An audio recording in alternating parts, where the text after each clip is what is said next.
जय गुरुदेव।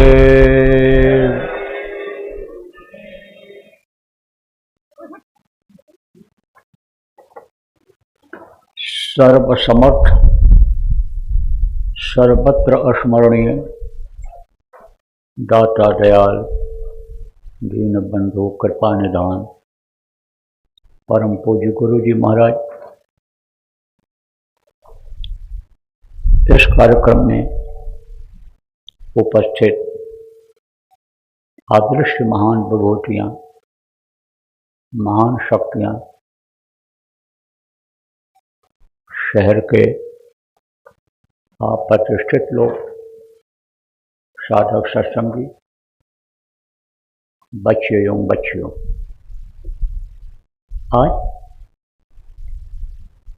29 मार्च 2026 मध्याह्न बेला उत्तराखंड अल्मोड़ा जिला का द्वाराहाट का यह स्थान विद्यालय के इस प्रांगण में गुरु महाराज की दया से आप लोगों के दर्शन का अवसर मुझे मिला। मेरा सौभाग्य है। आप लोगों के ऊपर भी प्रभु की कृपा हुई, दया हुई, गुरु की अनुकंपा हुई कि आप लोग अपने अपने घरों से निकल करके थोड़े समय के लिए सत्संग सुनने के अधिकारी बने। सत्संग की बहुत बड़ी महिमा बताई गई। सत्संग की महिमा है अति भारी, जो कोई जीव मिले अधिकारी। इस पर इतना फंसाव है, इतना बंधन है कि बंधन से निकल पाना बड़ा मुश्किल है। तो जिसको समय मिल जाता है सुनने का, उसके संस्कार अच्छे होते हैं, भाग्य अच्छे होते हैं, और 2 बार सुनाने का अवसर जिनको मिलता है उनके भी भाग्य होते हैं। बड़े भाग्य पाई सत्संगा, जब बड़े भाग्य होते हैं, उदय होता है, तब सत्संग मिलता है। और सत्संग जल जब कोई पावे, महिलाई सब कट कर जावे। सत्संग एक ऐसा जल है कि जो महिलाई को काटता है। अब आप ये कहोगे कि भाई महिलाई को तो ये कुआं, तालाब, नदी का भी जल साफ कर देता है, तो वो सत्संग जल कौन सा है? सत्संग जल अंदर की मैल को साफ करता है। देखो, पेट के अंदर क्या है, बाहर से आप नहीं देख पाते हो, अंदर की तरफ है। बाहर अगर कालिख लगा हो, मिट्टी लगा हो, तो उसको आप साफ कर लोगे, लेकिन अंदर की गंदगी इस पानी से, साबुन से आप साफ नहीं कर सकते हो। उसके लिए सत्संग जल की ज़रूरत होती है। और सत्संग जल जब मिलता है तब अंदर की मैलाई कटती है, तब पता चलता है कि अंदर में क्या है। जैसे मिट्टी के अंदर हीरा पड़ा हुआ हो, तो पता नहीं चलेगा कि कीमती चीज़ मिट्टी में पड़ी हुई है, और जब उसको हटाओगे तो वो हीरा चमकेगा, और हीरे का महत्व, हीरे की वैल्यू आपको मालूम हो जाएगी, मूल्य की कीमत मालूम हो जाएगा। ऐसे ही तो सत्संग की बहुत बड़ी महिमा बताई गई। इसीलिए देखो, 15वें दिन महीने में एक बार लोग संतों के आश्रमों पर जाते थे सत्संग सुनने के लिए। और जब सत्संग सुनते थे तब लोगों को यह मालूम था कि गृहस्थ आश्रम में कैसे रहा जाए, क्या खाया जाए, क्या पहना जाए, किस तरह से भाई भाई के साथ व्यवहार करे, पिता पुत्र का प्रेम क्या होता है, फर्ज क्या होता है, पड़ोसी पड़ोसी का, रिश्तेदार का क्या फर्ज होता है। इन सब चीज़ों की जानकारी जब हो जाती थी, तब यही गृहस्थ आश्रम स्वर्ग जैसा था। कोई खींचातानी इसमें नहीं थी कि आदमी अपनी तरफ खींच रहा, बहू अपनी तरफ खींच रही है, रोज़ झगड़ा, रोज़ झंझट, रोज़ कुछ कुछ हो रहा है, घर छोड़ करके आदमी भाग रहा, औरतें जल के जहर खा करके मर रही। ऐसा नहीं था। बहुत अच्छा वातावरण था उसमें। इंसान जब अपने शरीर के लिए ही सब कुछ नहीं करता था, शरीर को चलाने वाली शक्ति जिसको आत्मा कहा गया, जो परमात्मा की अंश है, ईश्वर अंश जीव अविनाशी, जब उसको भी खुराक देता था, ताकत जब उसके अंदर में थी, तब जो इच्छा की नहीं मनमाही और हर प्रताप का दुर्लभ नहीं, जिस चीज़ की आदमी इच्छा करता था उसकी वो इच्छा पूरी हो जाती थी। आपको समझने की जरूरत है प्रेम में कि जब लोगों को सत्संग मिलता था और लोग कुछ समय निकालते थे भगवान के भजन के लिए, तब भगवान को समझ पाते थे कि भगवान हैं कौन।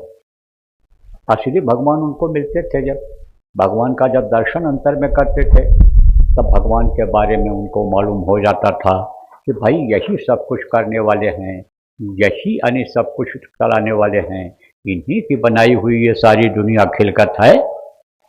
तब आदमी पापी पेट के लिए गुनाह नहीं करता था, उन्हीं को याद करता रहता, प्रभु को ही याद करता था और प्रभु से प्रेम हो जाता था और प्रभु अंतर में दर्शन दे करके और उनकी इच्छाओं की पूर्ति कर दिया करते थे। लेकिन अब वो चीज़ देखने को नहीं मिलती है, इसलिए हाय हत्या चारों तरफ लगा हुआ है। जो देखो वो दुखी है, जिधर भी नज़र डालो सब दुखी हैं। आप तो कहते होगे कि वो सुखी हैं जो महलों में रहते हैं, जो बंगलों में रहते हैं, कीमती मोटर कार पर चलते हैं, जिनका सम्मान है, इज्जत है, लोग प्रणाम सलाम करते हैं, वो सुखी होंगे। लेकिन वो सुखी नहीं है, उनको जल्दी नींद नहीं आती है। आपको तो भी नींद आ जाती है, उनको नींद नहीं आती है। नींद की गोलियां खानी पड़ती हैं तब नींद आती है।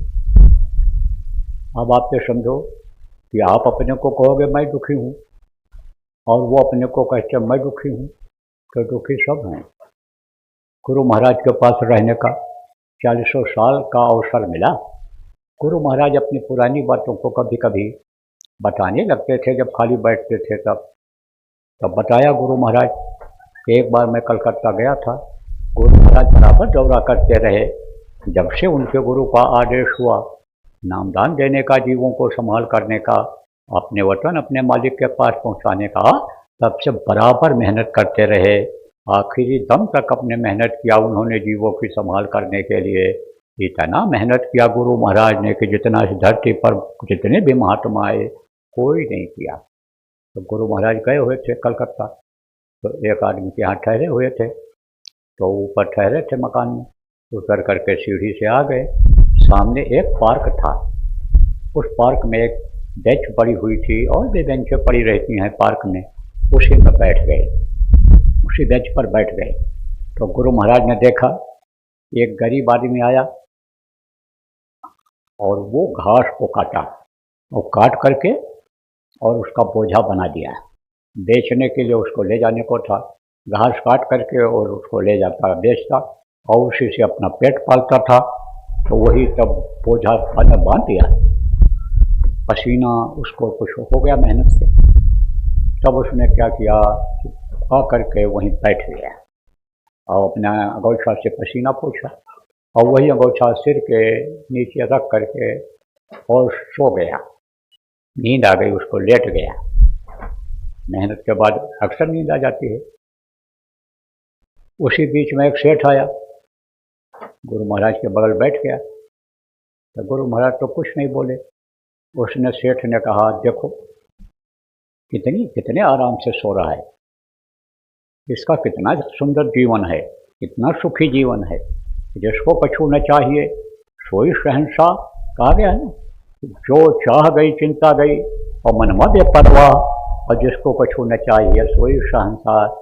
इच्छा खत्म हो गई थी दुनिया की और मन ये बेफिक्र हो गया, तो वही बादशाह हो गया, वही बादशाह हो गया।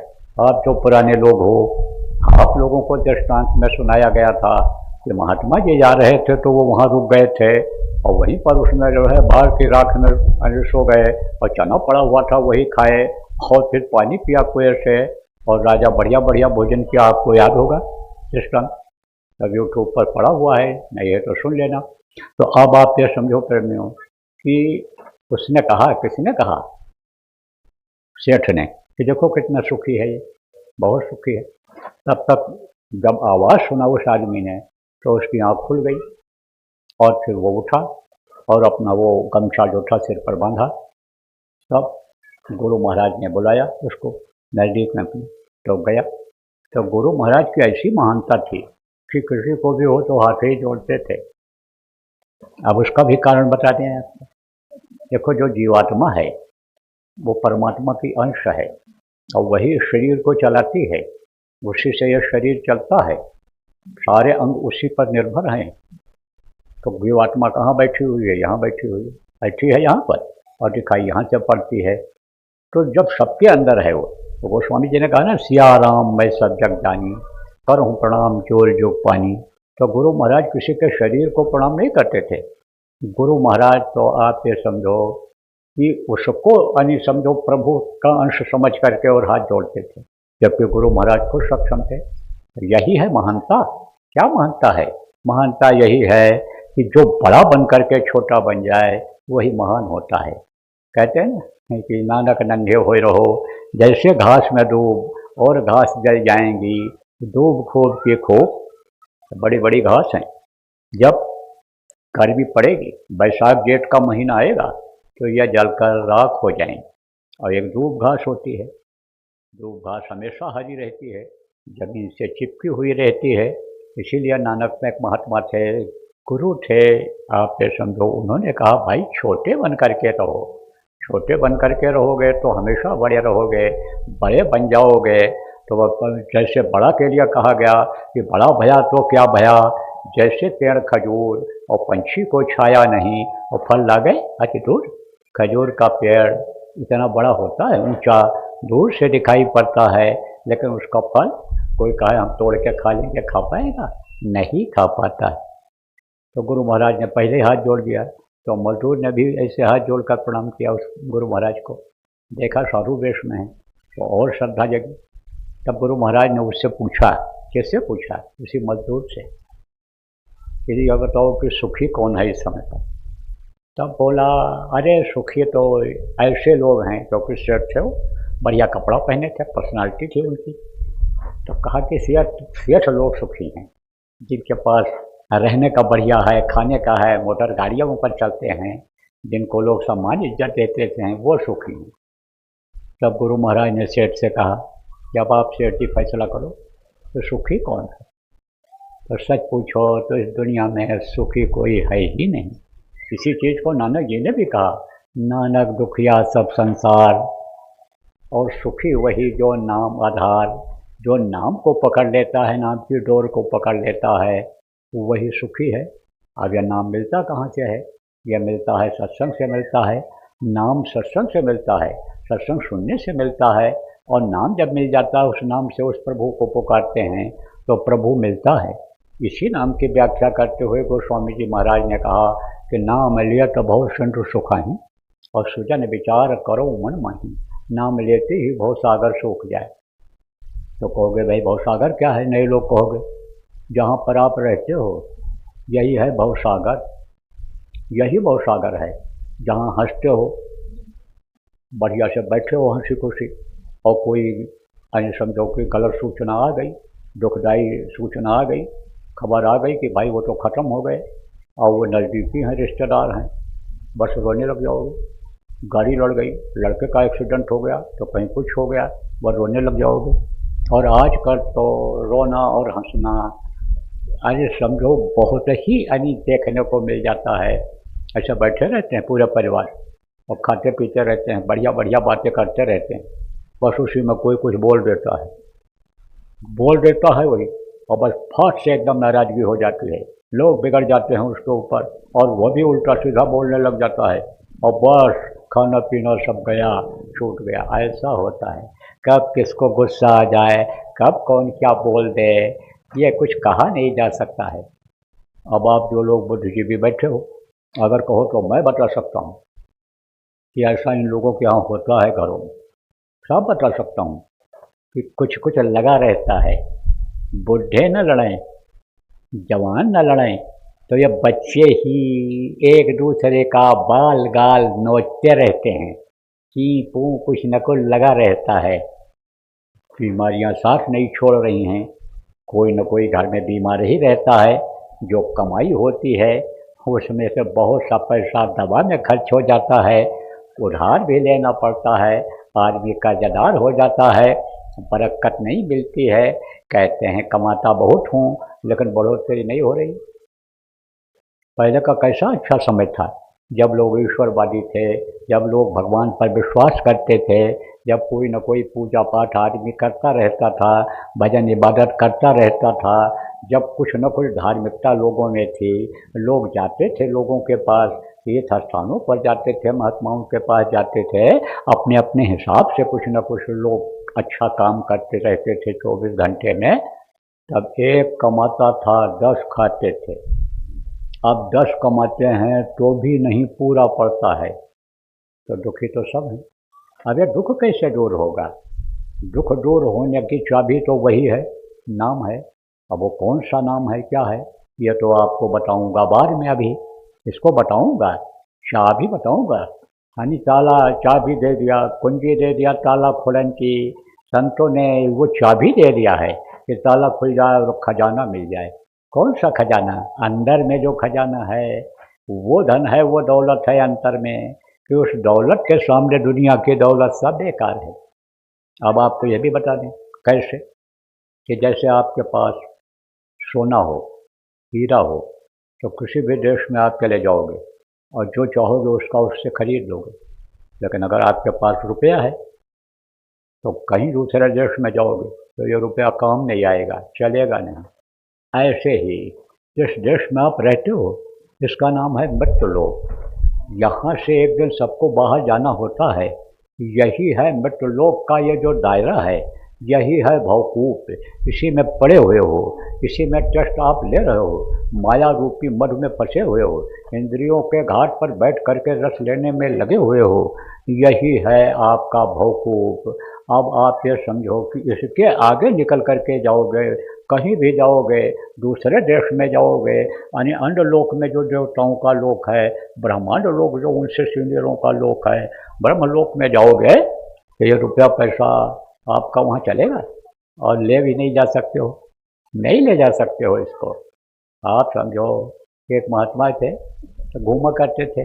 महात्माओं का काम क्या है? चलते फिरते रहना, दुख दूर करना लोगों को, भटके हुए को रास्ता बताना, रास्ते पर लाना लोगों को।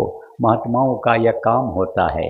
एक जगह बैठ करके और समझो कि वो सब कुछ ऐसा काम नहीं कर सकते हैं, होते हैं। महात्मा दो तरह के होते हैं। एक ऐसे होते हैं जो छिपे छिपाए एक जगह पर बैठे रहते हैं और जीवों की संभाल करते रहते हैं। एक को आदेश होता है कि दौड़ दौड़ करके तुम ये काम करो, तो होते भी हैं। तो जिनको यह काम मिल जाए जीवों की संभाल के लिए, उनको बैठना नहीं चाहिए। इसीलिए तो दौड़ा धूपी की जा रही है, इसीलिए तो गुरु महाराज चलते रहे, इसीलिए तो नानक साहब चलते रहे, इसीलिए तो गोस्वामी जी महाराज एक जगह दूसरी जगह बैठ जाते रहे, कबीर साहब भी अपने हिसाब से अपने समय अनुसार चलते रहे। तो महात्मा जी आप पे समझो कि जा रहे थे, जाते रहते। तो एक सेठ अपने अहंकार में था। अहंकार आ जाता है, किसका अहंकार आ जाता है? धन का, शरीर में बल का, और ऊँची कुर्सी मिल जाए, अच्छे ओहदे पर चला जाए तो अहंकार आ जाता है। लेकिन कुछ को नहीं आता है। जो सत्संग सुनते रहते हैं, महात्माओं से जुड़े रहते हैं, जो भजन ध्यान सुमिरन करते हैं, उनको अहंकार नहीं आता है। गोस्वामी जी महाराज ने कहा, प्रभुता पाए काहि मद नाही, नहीं प्रभुता पाए काहि मन को अस जन्मा है जगमाही, कि प्रभुता पाए काहि मद नाही। तब फिर उन्होंने कहा, जो समझे प्रभुता परछाई, इसको परछाई समझे कि परछाई जैसे किसी के काम नहीं आता है। परछाई को जितने पकड़ने की कोशिश करो दूर हटता चला जाता है। ऐसे ही यह प्रभुता है। आज हम ऊंची कुर्सी पर हैं, स्थान पर हैं, कल नहीं रहेंगे, ये हमेशा सोचता रहे तो सजग रहता है। नहीं तो पावर का इस्तेमाल गलत करता है। शरीर में बल है, आज है कल नहीं रहेगा। अभी फालिज मार दे कोई बात हो जाए तो कहाँ से आदमी उठ बैठ पाएगा? अपना उठना बैठना मुश्किल हो जाएगा, दूसरे को क्या सता पाएगा? लेकिन शरीर में जिनके बल रहता है, दूसरे को ठोकर मारते ढकेलते चलते हैं, उनका भ्रम और भूल है, वो लोग फंस जाते हैं। तो जो समझे प्रभुता परछाई, और प्रभुता पाई ताहि मद नहीं, उसको अहंकार नहीं होता है, बच जाता है। नहीं करा कराया सब गया, जब आया अहंकार तो बैठा रहता था, साधु महात्माओं को देखता तो इधर उधर मुँह कर लेता कि इनको को देना न पड़ जाए। एक दिन अंदर कमरे में बैठा हुआ था तो महात्मा जी अंदर चले गए, तो महात्मा को देख करके उठ गया, प्रणाम किया, शिष्टाचार बस बैठाया, लेकिन तो भी नहीं देखे, कुछ मांग न बैठे। अब जिनके पास दौलत अंदर की हो गई कि जो इच्छा थी नहीं मन में ही, जिस चीज़ की इच्छा करें वो ही चीज़ हाजिर हो जाए, उनको क्या ज़रूरत है? अरे भाई इन सब चीज़ों की। दूसरी बात हमने कहा जब आवे संतोष धन सब धन दूर समान, जब इच्छा खत्म हो गई, चाह गई, चिंता गई, मनवा पे परवाह हो गया, तब किसी चीज़ की इच्छा रह जाती है? नहीं रह जाती है। लेकिन जब एक ही साधे सब सदा एक को साध लिया जाए, उस प्रभु को पा लिया जाए, उसका दर्शन दीदार हो जाए तो सब खत्म हो जाता है। तो महात्मा जी को देखा ही ना तो मांग न बैठे, कुछ कंजूस था। तो महात्मा जी ने कहा देखो शेठ, मैं आज आपके पास आया हूँ। हाँ हाँ हाँ हाँ आप आए हैं। तो कहा आज हम आपसे सोचो कि मांगने आए हैं कुछ, हम आपसे मांगने नहीं आए। हम तो जिससे आप रोज मांगते रहते हो उसी से मांग लेंगे। हमने गुरु कर रखा है, हमारे गुरु सब कुछ देते हैं और सबके देने वाले सबके सिरजनहार हैं। झाड़ी झालो देखिए तो हम लोग सब भिखार, और दाता केवल सदगुरु देत न माने हार। जब समर्थ गुरु मिल जाते हैं तब जब उनको भक्त मान लेता है कि हमारे समर्थ गुरु मिल गए, अब हमको चिंता फिक्र किसी की नहीं है, अब इनका हाथ हमारे सिर पर आ गया, अब हमको फिक्र नहीं है, और उन्हीं को मान लेता है गुरु ब्रह्मा गुरु विष्णु गुरु देव महेश्वरा, सब कुछ यही है। मंत्र मूलम गुरु वाक्य मोक्ष मूलम गुरु के पास, इनका जो वाक्य होता है उसी को मंत्र मान लेता है। ध्यान मूलम गुरु मूर्ति पूजा मूलम गुरु पदम। तो जब यह मान लेता है तब समझो कि कोई चीज़ की वो कमी नहीं होने देते हैं। तो सेठ हमको आपसे कुछ नहीं मांगना है, हम तो आपको देने आए हैं।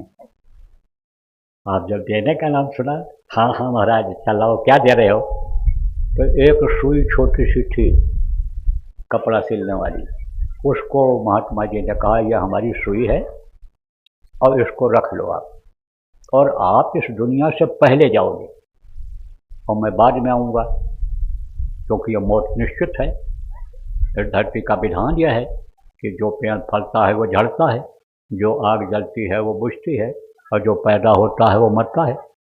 कहा गया ना कि बल विक्रम वेणु दधीच गए और पारस गए जिन भारत थाना, गए दुर्योधन जंग जुरे जिन 64 कोष में छत्रोत्ताना, बल ऐसे बलवान गए चकरे कखरी 10 कंधा लुकाना, और धरा का प्रमाण यही स्वामी फरा सो झरा वरा सो बताना। अब देखो आज आप लोग उसका जान गए होगे, पढ़े लिखे लोग जो हो। अब आज बताने का इतना समय नहीं, लेकिन मोटी बात ये समझ लो, जो पेड़ फलता है झड़ता है, जो आग जलती है इस धरती पर वो बुझती है, और जो पैदा होता है वो मरता है। चाहे राजा महाराजा रहे हों, चाहे सेठ साहूकार रहे हों, चाहे पंडित पुल्ला पुजारी रहे हों, चाहे अवतारिक शक्तियाँ रही हों, संत रहे हों, जो भी मनुष्य शरीर में आए, ऋषि मुनि योगी योगेश्वर, सबका शरीर एक न एक दिन छोटा ही है, छोड़ना ही पड़ा है। अब यह जरूर है कि पापी को कर्मी जीवों को बड़ी तकलीफ होती है, बड़ी मार पड़ती है यमराज के दूतों की। तो उनका जो समझो प्राण है टट्टी और पेशाब के रास्ते से निकलता है, और जो संत जन होते हैं अपने आत्मा को जब चाहें तब निकाल देते हैं। जो धार्मिक लोग होते हैं उनके प्राण सुषमना फोड़ कर निकलते हैं, और जो समझो कि साधक नहीं होते हैं, धर्मनिष्ठ होते हैं, धार्मिक होते हैं, उनका कान और नाक से निकलता, मुँह से निकलता है प्राण, ये जरूर है, लेकिन जानना सबको पड़ता है। तो कहा कि सेठ, महात्मा जी ने कहा सेठ यह सुई हमारी तुम लेते चलना जब जाना तब, और हम आएंगे तो वहाँ ले लेंगे। तो पाए अब उसको याद आया कि एक दिन यह सब महल रुपया पैसा टाड़ी सब छोड़कर जाना पड़ेगा। ये तो याद आया, नहीं तो मौत याद आती है? मौत याद नहीं आती है। धन के अहंकार में, बल के अहंकार में, पद प्रतिष्ठा विद्वता के अहंकार में मौत नहीं याद आती है। बरकत नहीं होती है, दिन रात रोटी रोजी के लिए, पेट के लिए ही आदमी दौड़ता रहता है, तो मौत नहीं याद आती है। और ऐसे लोग मिल गए कि ये रखो, ये सस्ता मिल रहा है, ये घर से दूर घर बना लो, 4 कर लो, ऐसा कर लो, साथी मिल गए, तो मौत याद आती है? मौत नहीं याद आती। जो चीज़ सत्य है वही नहीं याद आ रहा है आज आपको। सत्य क्या है? वो प्रभु सत्य है। सत्य क्या है? जिसको सच्चिदानंद लोगों ने कहा। सत्य कौन है? जो सत्य का पालन करने वाले के हमेशा मदद करता है, साथ रहता है। सत्य वो है जिसको सत्पुरुष लोगों ने कहा, जिसको समझो कि सचखंड का मालिक कहा, अकाल पुरुष जिसको लोगों ने कहा, सच तो वो है। तब आप कहोगे भाई मौत हमको नहीं दिखाई पड़ रही है, तो आपको अपनी मौत का पता नहीं है, लेकिन दूसरे की मौत तो हो रही है, उसको तो आपको देखना चाहिए। और अगर आपके मोहल्ले में, गांव में मौत जल्दी जल्दी नहीं हो रही है, दीर्घायु हैं लोग, ज़्यादा उम्र के हैं, तो शमशान घाट की तरफ चले जाओ, जहाँ कई गाँवों के मुर्दे आते हैं, तो वहाँ पर आपको ये दिखाई पड़ जाएगा कि भाई देखो ये मर रहा है आदमी, ये जा रहा है, देखो मुर्दे निकल रहे हैं, जा रहे हैं। कभी भी कोई भी समय ऐसा बाकी नहीं है कि मुर्दे न जाते हों शमशान घाट की तरफ। तो आप ये समझो मौत सबकी होनी है। अब सत्य कौन है? सत्य इसी सत्संग में से समझो सत्य मिल जाएगा। और सत्संग जब मिलता है तो सत्संग करने का अधिकारी कौन होता है? जो सत्य का संग करता है, सत्य के संग, सत्य से संग करने का रास्ता बताता है और रास्ते पर चलाता है, मंजिल तक पहुंचाता है, वही होता है सत्य, सतगुरु जिनको कहा गया। सत्य का भेद बताने वाले को सतगुरु कहते हैं। देखो जो ये कखा गघा पढ़ाते हैं, ये भी सीढ़ी पढ़ाते हैं, लकड़ी लोहा का काम सिखा देते हैं, ये भी गुरु कहलाते हैं। आप ये समझो यहाँ तक कि चोरी डकैती ठगी जो सिखाते हैं उनको भी गुरु जी ही लोग कहने लगते हैं। लेकिन गुरु गुरु में भेद है, गुरु गुरु में दाव और शब्द भेदी। देखो गुरु गुरु सब एक हैं, गुरु गुरु तो सब बड़े कहा गया, गुरु का स्थान ही ऊंचा है, गुरु का स्थान ऊंचा है। गुरु गुरु तो सब बड़े, कोई नहीं छोड़, लेकिन शब्द पार की महीन है, बाकी चावल मोट। जो ये ध्वन्यात्मक नाम हम आपको बताएंगे, कल प्रेमियों बताया गया था जो सुनने आए थे, आप समझो उसकी जिसको परख हो, वो जो शब्द का भेद जानता हो, शब्द को पकड़ा दे, शब्द से मिलवा दे, जो सत्पुरुष से मिलवा दे, वही वास्तव में सच्चा समर्थ गुरु हुआ, सदगुरु हुआ करता है। तो महात्मा ने उनको मौत याद दिलाया और महात्मा ने उनको प्रभु के बारे में याद दिलाया। कहा आपको जाना पड़ेगा, सबको जाना पड़ा सेठ जी। बोले हाँ। तो कहा तुम कुछ करते हो भगवान से मिलने का, भगवान के पास वहाँ अपना स्थान बनाने का कुछ काम करते हो? तो करता तो कुछ नहीं था। करते तो कौन थे? लड़के लोग करते। कहते घर में एक भी अगर भाग्यशाली हो जाए, एक भी भजनानंदी हो जाए, तो उसी से गृहस्थी चलती रहती है। तो करते तो घर वाले थे, ज़्यादातर घर वाली धार्मिक होती हैं, वो करती कराती रहती हैं, तो सब लोग उससे गृहस्थी चलती थी। तो कहा कि तुमको तो जहाँ छोड़ कर जाओगे तो वहाँ के लिए भी कुछ स्थान बनाना चाहिए कि वहाँ भी तुमको इसी तरह की सुख सुविधा मिल जाए। हाँ हाँ हाँ हाँ हाँ हाँ हाँ, आप समझ में आया? देखो जब आदमी सुनता है तब उसके समझ में आता है। बहुत से लोग समझो भ्रम और भूल में पड़े रहते हैं, जैसा साथ पड़ जाता है उसी हिसाब से वो ढल जाते हैं। और भगवान को श्रद्धा प्रेम से जब याद करते हैं, किसी भी नाम से याद करते हैं, तो उनको फ़ायदा हो जाता है। तो वो तो सोचते हैं कि बस अभी यहीं तक सीमित है और आगे नहीं है। जैसे द्वारा हाट में आप लोग रहते हो और बाहर नहीं जाते हो, तो आपको क्या पता कि बाहर और चमक दमक है, बाहर का रहन सहन और अच्छा है। दूसरे देश में जाते हो, जब वहाँ का देखते हो तब आपको पता चलता है। ऐसे ही समझ लो आप। तो सेठ से कहा ये सुई हमारा लेते आना, हम आपको दे के जा रहे हैं, हम आएंगे तब लेंगे वहाँ। और देकर जैसे चले तैसे दौड़ करके गया और हाथ पकड़ा, बैठाया महाराज अब कोई उपाय बताओ हमको कि हमको तकलीफ न हो। मरते समय तकलीफ होती है हमको, मरते समय होगी तकलीफ। तो कहा हाँ, मरते समय सबको तकलीफ होती है, कोई भी हो तो उसके प्राण निकलते समय सबको तकलीफ होती है। जन्मते वक्त भी तकलीफ होती है, मरते वक्त भी तकलीफ होती है। इसीलिए बच्चा देखो रोता हुआ सेठ जी पैदा होता है। बोले हाँ महाराज, रोता हुआ तो होता है। अब उनको ज्ञान होने लग गया। कहा कि देखो सब कुछ छोड़ करके जाना पड़ता है, जिसको आप अपना कहते हो या आपका नहीं है, यही धन संपत्ति आपके बच्चे भोग करेंगे। सेठ जी यहाँ सच पूछो तो कुछ है ही नहीं, और न कोई अपना है, और न ये दुनिया अपनी है, न ये शरीर अपना है, इस पर कोई अधिकार नहीं है। ये जब जिसने दिया है वो खाली करा लेगा। किसने दिया है सब सुनाया हूँ, समझाया। कहा जब तुम माँ के पेट में थे तब उस समय पर सब जो ये प्रार्थना किया था हमको मनुष्य शरीर दे दो, उस समय तुम काल कोठरी में बंद थे, तब बताया उनको जो बातें आपको बताई जाती हैं। वहीं पर समझो सेठ जी ने कहा अब उपाय बता दो, अब हमारे उद्धार का उपाय बता दो। आप बोले हम तुमको बताते हैं, उद्धार का उपाय बताते हैं हम तुमको अरे समझो कि हम सब कुछ बता देंगे। जब तक यहाँ रहोगे सुखी रहोगे, और जब दुनिया संसार से जाओगे तो अपने वतन, अपने घर, अपने मालिक के पास पहुँच जाओगे। तब कहा महाराज घर क्या होता है, और कोई घर है? बोले हाँ और घर है, या मिट्टी और पत्थर का घर में आप सेठ जी रहते हो? बोले हाँ रहते हैं। किसने बनाया था इसको? कहा हमारे पिताजी ने बनाया था।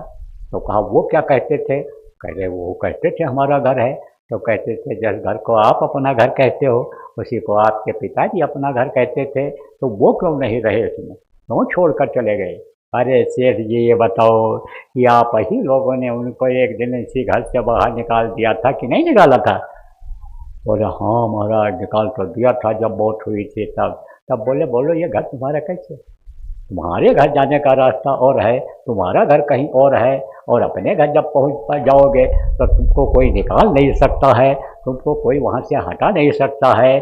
अरे सेठ समझो कि ये मुसाफिर खाने की तरह से है या धर्मशाले की तरह से है जिस घर में आप रहते हो, ये किराए के मकान की तरह से है जिस घर में आप रहते हो, ये चीज़ समझो। बोला हाँ महाराज हमारी समझ में आ गया। अरे बोले यह भी मनुष्य शरीर भी किराए के मकान की तरह से है, इसमें अरे जीवात्मा को तुम्हारे कुछ दिन के लिए बैठा दिया गया है, इसको भी निकाल देगा वो एक दिन जब चाहेगा। वसास जीर्णानी यथा विहाय दमानी नंदन नरो पराणी, ये सब देखो लिखा हुआ है गीता में उपदेश में। तो सब याद दिलाया तो होश आ गया। तो देखो मोटी मोटी बात हम आपको बताएंगे, ज़्यादा विस्तार में नहीं ले जाना चाहते हैं। तो कल जो लोग आप आए थे आपको कहा गया था कि भाई समय रहेगा और प्रसंग रहेगा तो कुछ बता दिया जाएगा आपको कि सृष्टि की रचना कैसे हुई है, मनुष्य शरीर ये कैसे बना है, किस काम के लिए ये मिला है। तो मोटी मोटी बात आपको बता देता हूँ। देखो जब इस दुनिया संसार में कुछ नहीं था, एक वही प्रभु था, एक अनीह अनामा अज सच्चिदानंद प्रभु धामा, उसी का धाम था जिसको सच्चिदानंद कहा गया, जो आनंद का भंडार है, जिसका लोक आनंद का भंडार है। एक वही प्रभु था जिसको अनामी प्रभु कहा गया है, उसका कोई नाम नहीं है, उसका जहाँ स्थान है उसका कोई और छोर नहीं है, उसका कोई नाप तोल नहीं है, वो अनामी प्रभु था। तो उसकी मौज हो गई कि नीचे की रचना किया जाए, नीचे कुछ बनाया जाए। तो क्या किया कि उसने एक आवाज़ लगाया, तो उसकी आवाज़ से जो वहाँ पर रूहें थीं, जीवात्माएँ थीं, जीवात्मा के बारे में आपको बता दिया गया कि जीवात्मा यह हमारे आपके शरीर के अंदर है, और जब चूक हो जाती है आदमी से या पापी शरीर हो जाता है, तब जब पापी हो जाता है तब उसको नरकों में भेज दिया जाता है, वहाँ मार पड़ती है, काटे जाते, सड़ाए जाते, गलाए जाते हैं। 42 प्रकार के नरक हैं, बता दें आपको, उन नरकों में रहना पड़ता है। एक नरक से निकाले दूसरे में डाले, तीसरे में डाले, चौथे में डाले, और एक दो दिन रहना पड़ता है। 4 युग है, सतयुग, त्रेता, द्वापर और कलयुग। इन चारों युगों की उम्र है 17,28,000 वर्ष सतयुग की उम्र, 12,98,000 वर्ष त्रेता की उम्र, 8,64,000 वर्ष द्वापर की उम्र, 4,32,000 वर्ष कलयुग की उम्र। जब ये चारों उम्र बीत जाती है तब एक चौकड़ी होती है, और 72 बार जब चौकड़ी बीतती है तब एक मनवंतर होता है, और 14 मनवंतर जब बीत जाता है तब एक कल्प होता है। एक एक कल्प, एक एक नरकों में सजा भोगनी पड़ जाती है। अब आप लोग जो पढ़े लिखे बुद्धिजीवी लोग हो, कैलकुलेट कर लेना कि कितना समय तक एक एक नर्क में रहना पड़ता है। और वहाँ से जब चूकते हैं तब कीड़ा मकोड़ा, सांप गुजर बिच्छू के शरीर में बंद की जाती है ये जीवात्मा, इधर उधर भटकती रहती है। अरे कबीर साहब संत थे, कबीर साहब ने तो एकदम खोल के सब कुछ कह दिया है। मैं कह दूं तो आपको बुरा लग जाए, लेकिन बुरा की हमको फिक्र नहीं है, जो उन्होंने लिखा कहा उसको मैं बता देता हूँ। कहा कबीर गुर की भगत में राजा गधा होए, और माटी लादे कुम्हार का, घास न डाले कोई। तो भक्ति आपको बताई गई एक बाह्य भक्ति होती है, एक आंतरिक भक्ति होती है। गुरु आदेश का पालन ही भक्ति होती है। गुरु त्रिकालदर्शी होते हैं। गुरु काल के हाथ से जो डोर को अपने हाथ में ले लेते हैं और फिर वो बराबर संभाल करते रहते हैं। तो कहा कि कबीर गुरु के भक्त में राजा गधा हुए, आदेश का पालन नहीं किया तो गधा बन जाता है वो माटी लादे कुम्हार का घास न डाले कोई। कबीर गुरु की भगत बिन नारी कुकुरी होए, गली गली भूखत फिरे टूक न डाले कोई। आप से समझो कि जहाँ कुटिया जाती है वहीं जाती जाती भगाई जाती है। टूक कोई जल्दी नहीं डालता है, रोटी कोई नहीं डालता है। तो कर्मों के अनुसार सजा मिलती है, कर्म से कोई बच नहीं सकता है। कृष्ण भगवान से कहा, किसने कहा? धृतराष्ट्र ने, कि मैं अंधा क्यों हो गया? बोले तुम्हारे कर्म खराब थे। उन्होंने कहा इस जन्म में तो महाराज मैंने कोई कर्म किया ही नहीं, बुरा कर्म किया ही नहीं। बोले पिछले जन्म का 100 जन्मों का याद है। बोले और पीछे देखो, 106 जन्म के पीछे जो उनसे बुरा कर्म बन गया था उसकी वजह से उनको अंधा होना पड़ा। उसी को कहते हैं संचित कर्म, जो पिछले जन्म का होता है। और जो हाथ पैर कान से बुरा इस समय कोई करता है, अच्छा करता है, वो क्रियमाण कर्म होता है और प्रारब्ध होता है, उसके साथ जुड़ा रहता है। ये सब आपको बताया गया है। तो कर्मों की सजा मिल जाती है। कहा ना, कबीर गुरु की भगत में बेटी बिच्छू होए और वंश देते ही अपना जीवन खोए। अब ये भी बता दें, आपको नहीं समझते हो गए आप लोग। बिच्छू एक ही बार में बच्चा देती है और 100 बच्चा से कम नहीं, सैकड़ों बच्चे देती है। लेकिन उन बच्चों से इतना प्रेम करती है कि हमेशा उसको अपने पीठ पर बैठाए रहती है। अब बैठा के ही जाती है, बैठाई रहती, उतारती नहीं है। अब वो बच्चे जब बड़े हो जाते हैं और उनको भूख लगती है तब उसी को खा जाते हैं, उसी की पीठ को, उसी के मांस को खा जाते हैं। तो दोबारा फिर वो समझो कि और बच्चा नहीं दे पाती, मर जाती है। तो बहुत तरह से संतों ने समझाया है, कड़ा बोल करके, समझा करके, प्यार से, हर तरह से मनाया है। जैसे लड़के को मनाया जाता है कि प्रेम से समझाओ ना माने, तब थप्पड़ दिखाते हो, डांट लगाते हो, कान भी ऐठ देते हो, घर से भी निकाल देते हो, समझाने के लिए, शिक्षा देने के लिए। मैं आपको उदाहरण देकर नाम भी बता दूं। एक बड़े भाई से मैंने कहा, भाई तुम्हारा छोटा भाई जेल में है और तुम अगर चाहो छुड़ा सकते हो, ऊंचे वादे पर हो, पावर है तुम्हारे पास, तुम 100 सिपाही लगा सकते हो, पैसा भी है तुम्हारे पास, खर्च कर सकते हो, अच्छा वकील लगा सकते हो, भैंस करा सकते हो। अरे बोले हम चाहते हैं कि कुछ दिन तक वो पड़ा रहे उसी में। तो हमने कहा ऐसा क्यों? भाई भाई का क्या यही फर्ज होता है? आप क्या इस भारत भूमि पर नहीं हो जहाँ भाई भाई के लिए जंगल चला गया था? राम के साथ लक्ष्मण भी चले गए थे जंगल। अरे बोले महाराज जी आप क्या बतावें, उसको बहुत समझाया, नहीं माना, आदत बिगाड़ लिया। तो कम से कम नशा तो छूट जाएगा। वहाँ कहाँ नशा मिलेगा, नशा कहाँ खाने पीने को मिलेगा वहाँ, तो वो तो छूट जाएगा। तो अब आप ये समझ लो कि कभी कभी ऐसा भी करना पड़ता है। तो आपको मैं इसीलिए सब समझा दे रहा हूँ कि देखो प्रेमियों, ये जो है यानी समझो कि यानी चूकने की ज़रूरत नहीं है। तो मैं आपको वहाँ ले जा रहा हूँ कि जब यह सृष्टि की रचना हुई तो जीवात्माओं को आप समझो कि जीवात्माएं कुछ नीचे उतर कर आईं, यही जो हमारे आपके अंदर हैं, यही जो कीड़ा मकोड़ा सांप गोजर बिच्छू में बंद कर दी जाती, जो इन आँखों से आप देख नहीं सकते हो। आप अपनी जीवात्मा को भी इन बाहरी आँखों से नहीं देख सकते हो, दूसरे के अंदर भी नहीं देख सकते हो। वो बहुत छोटी है। और इस मनुष्य शरीर में जब बच्चा यानी समझो 5 महीना 10 दिन का हो जाता है तब वो बहुत ही पतले सुराख से माँ के पेट में डाली जाती है और एक ही रास्ते से डाली जाती है, एक ही रास्ते से वो मरते समय निकलती है। तो जीवात्माएं ऊपर से यानी एक तरह से ढिमला गई, नीचे आ गई तो वहाँ पर रुकी नहीं कुछ समय। उसी का नाम अगम लोक पड़ा, वहाँ के मालिक बन गए, उनकी संभाल करने वाले बन गए। और फिर उसके बाद में फिर उन्होंने और आगे बढ़ाने की रचना करने की सोचा, तो फिर इसी तरह अगम लोक बन गया और इसी से शब्दों के सतलोक बन गया। तो ऊपर के जो ये लोक हैं ये चैतन्य देश कहलाए हैं, इनको हमेशा होश रहता है और उधर आने जाने में कोई दिक्कत नहीं होती। बाकी जो लोग इधर नीचे के बने हैं इसमें पहुंच जाते हैं, ऊपर जल्दी नहीं पहुंच पाते हैं।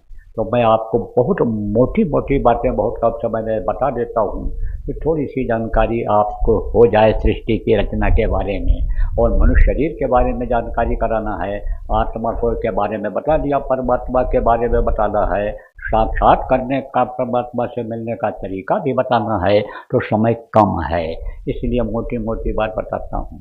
तो फिर क्या हुआ कि सत्पुरुष की भी मौज हो गई कि रचना किया जाए।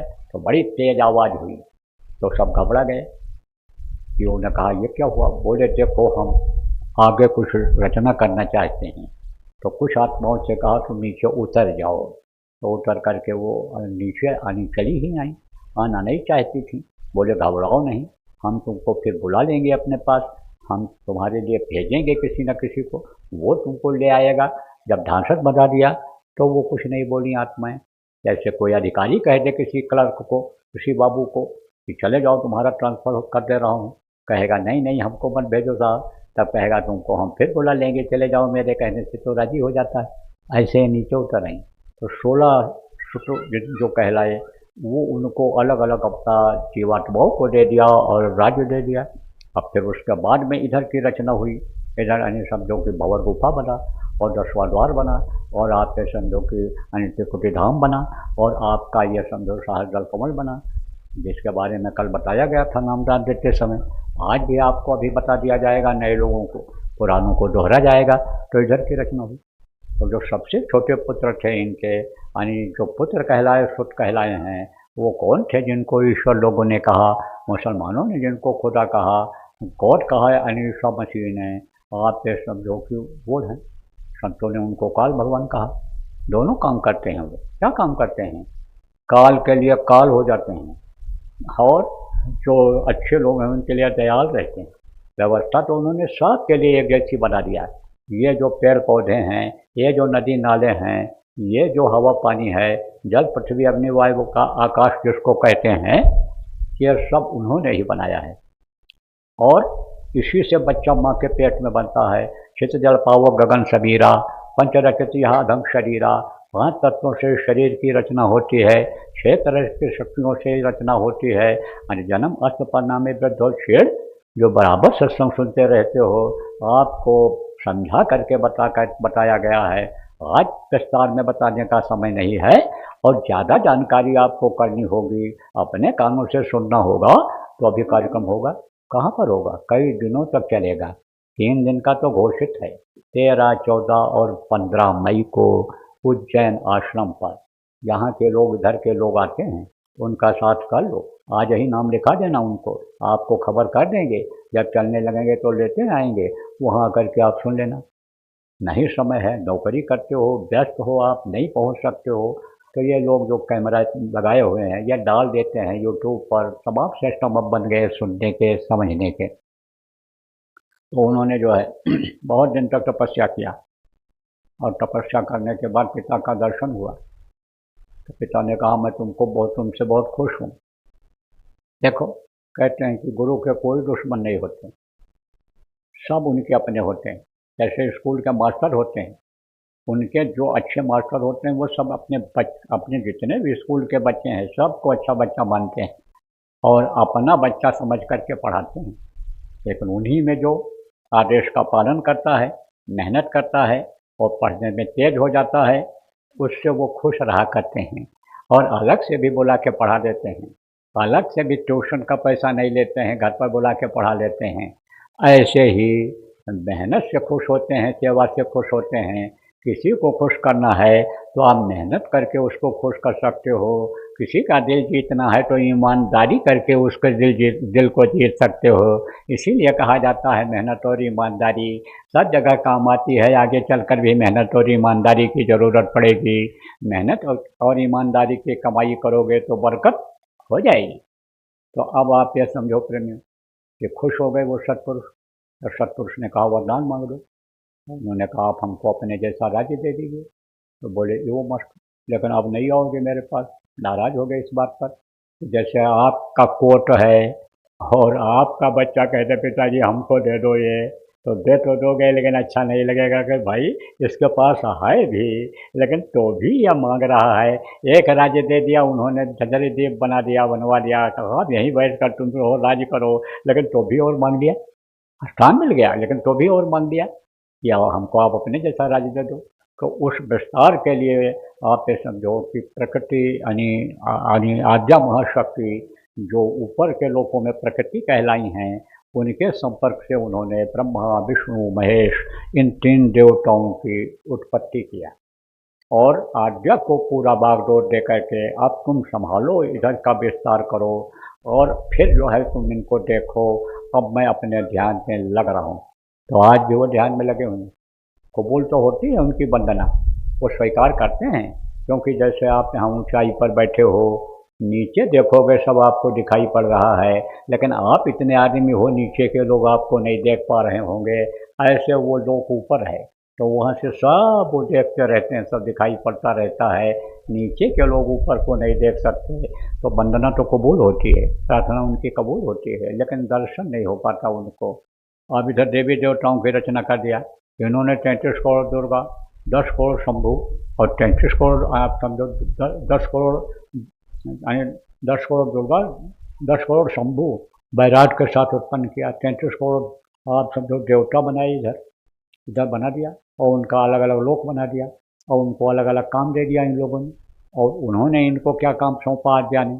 ब्रह्मा को सृष्टि की रचना का काम सौंपा, विष्णु को पालन का काम सौंपा और शिव को श्रृंगार का काम सौंपा। तो ये तीनों दयाल हैं, ये तीनों दयाल हैं और तीनों ये काल के अंदर में हैं, काल के जीव हैं, तो ये काल का भी काम करते हैं।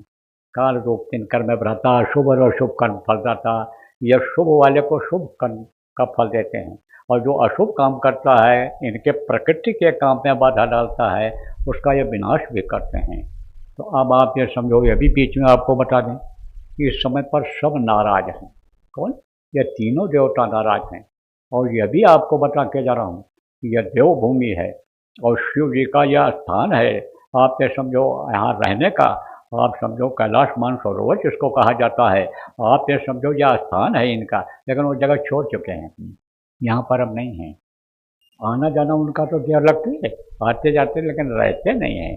अब तो इस समय पर बिल्कुल शिव तांडव करने पे लगे हुए हैं, डमरू बजाने में लगे हुए हैं, महादेव का डमरू डम डम बजने वाला है। अब कुछ होने वाला है, वक्त बदलने वाला है, वक्त बदलेगा। वो समय आ रहा है कि जो यानी समझो कि लिख करके महात्मा गए कि 14वीं सदी के आखिर में एक फकीर आएगा, फकीर ने लिखा उन्होंने, एक फकीर आएगा जो अपने हुजूर के साथ कह दरिया को पार करेगा। आप ये समझो उस समय सड़कें काली हो जाएंगी, मकानों से नाचने गाने की आवाज़ आने लगेगी। आप ये समझो उस समय पर यानी कब्रिस्तान से उसकी आवाज़ पर मोटे भी खड़े हो जाएंगे। उस समय पर यानी हीरे मोती जवाहरात यानी समझो घूरों से मिलने लग जाएंगे। फिर उसके बाद में सत्युग समय आ जाएगा। ये सब लिखा हुआ सूरदास लिख कर गए, रे मन धीरज क्यों न धरे, संबत 2000 के ऊपर ऐसा योग पड़े, पूरा पश्चिम उत्तर दक्षिण 34 काल पड़े, अकाल मृत्यु जग माही व्यापे, प्रजा बहुत मरे।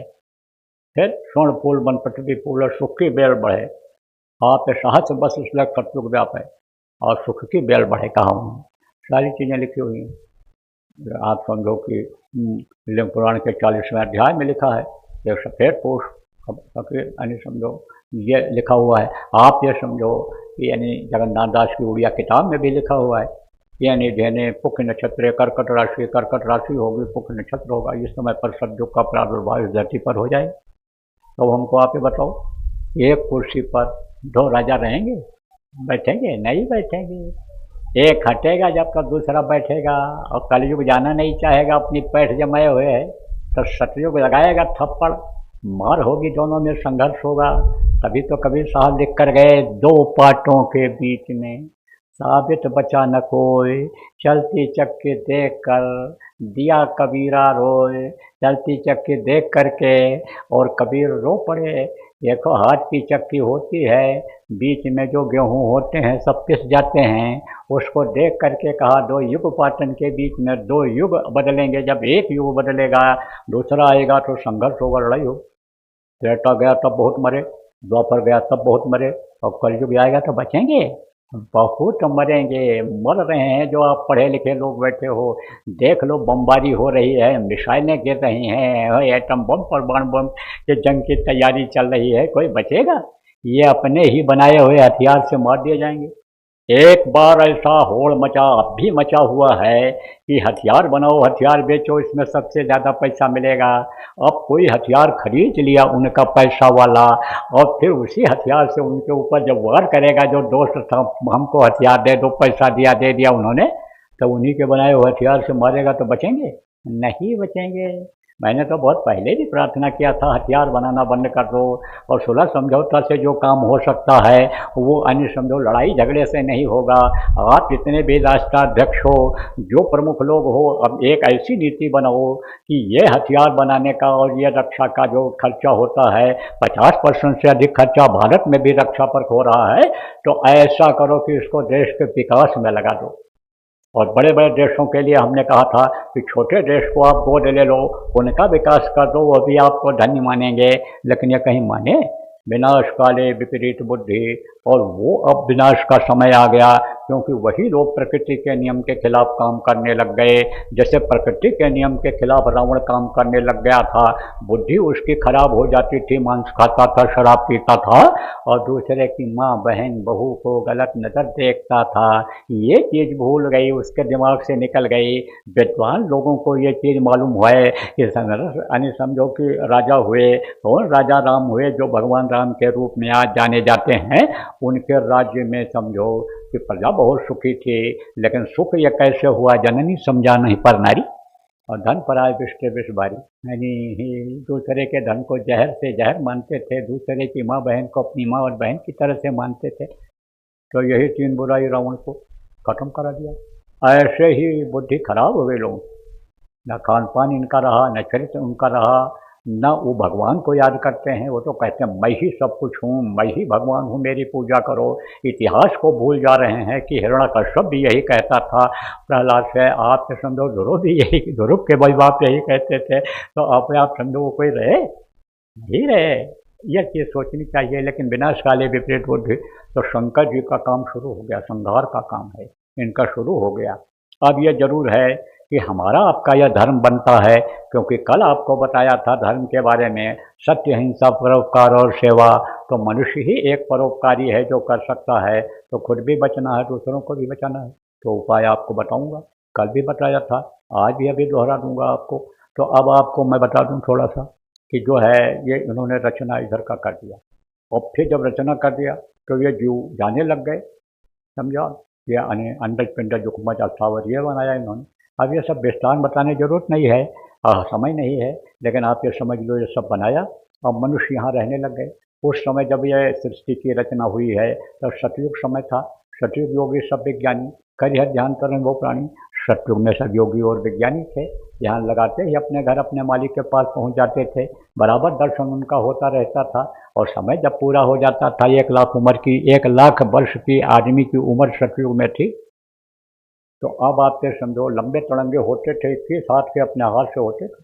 अब तो कलयुग में 3.5 हाथ के होते हैं। तो आप ये समझो उस समय 21 हाथ के होते थे, दूरी काफ़ी तय कर लेता था आदमी, पैदल लोग चलते थे। आप ये समझो इसी तरह से जो है सब हुआ करते थे। तो सतयुग में आप ये समझो प्रेमियों ये सब जाने लग गए, तो इन्होंने कहा सब खाली हो जाए। तब विधान बनाया। किसका विधान बनाया? अच्छे और बुरे का। तो इनको मालूम नहीं था विधान बनाना किसको, जिनको काल भगवान ईश्वर कहा गया।